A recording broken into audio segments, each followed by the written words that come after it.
هلا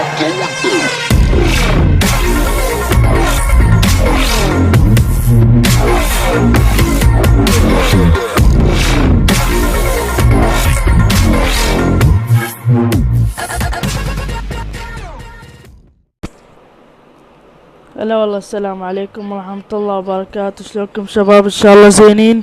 اعلنت شركة كلاش اوف كلانس بتنزيل جندي ما بعد جندي ما بعد التنين الصغير. طبعا هذا جندي جديد. طبعا هسه تشوفوه. طبعا مساحته هسه المعلومات راح تجي عليه. ينزلوه ب5 دقائق. طبعا هسه عفوا مساحته 5 طبعا، وقوة ضربة 24. ينزلوه ب5 دقائق. طبعا نكمل الفيديو.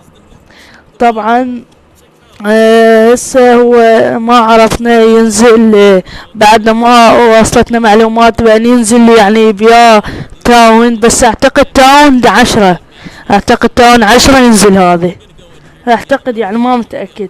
طبعا هسه نشوف الهجمات البي شلونها يعني. طبعا هسه طبعا هو طبعا جندي جديد. طبعا شوف شباب، اول ما نزلوه شوف شباب شلون ينزل، طريقة دخوله.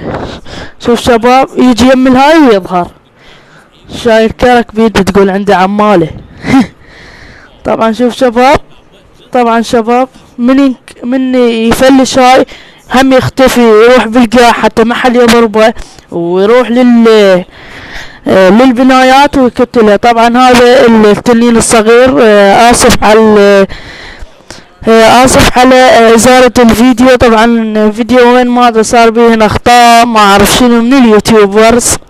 طبعا شوف شباب، طبعا هذا التنين. شوف شباب هم نزله من جديد، طلع من البناية كوخ البناء، ظهر اختفى، ظهر يم البناية.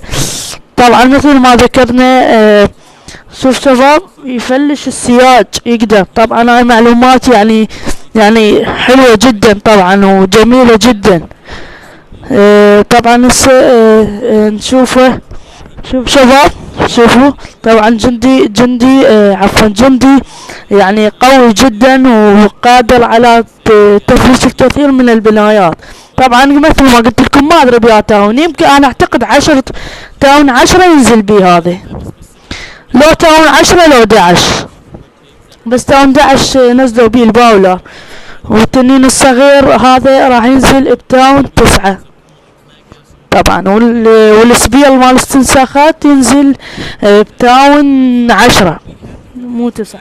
شوف شباب شوف هم اختفى، فلش السياج وطب بدون ما يفلش، هو يختفي ويجي يطب. طبعا هذا من اهم الجنود المفروض استخدامه، يعني تستخدمه بالحرب، يعني اكثر شيء استخدامه بالحرب طبعا، لان الحرب مفيد جدا.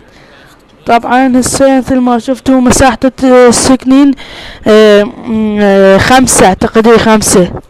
شوف شباب هسه الهجوم على قرية اقوى، حتى نشوفه بالقرى الاقوى شنو يسوي، شنو فعاليات راح يسويها. هسه نشوف شباب. طبعا هسه عندنا السبيل مو السبيل الثكنات ليفل 12 الماكس. هسه طبعا الثكنات. طبعا هسه خلينا نقدم الفيديو. طبعا هذا الى هنا نهاية الفيديو. لا تنسى اللايك والاشتراك بالقناة ليصلك كل مواجيد التحديثات الجاية. طبعا ما ذكرت التحديث راح يجي، التحديث راح يجي بعد يعني تقريبا هاي الايام، يومين او 3 ايام، يعني هاي اكثر شي يومين راح يجي التحديث ما وراء تقديم الجوهرة الواحدة. شكرا لمتابعتكم.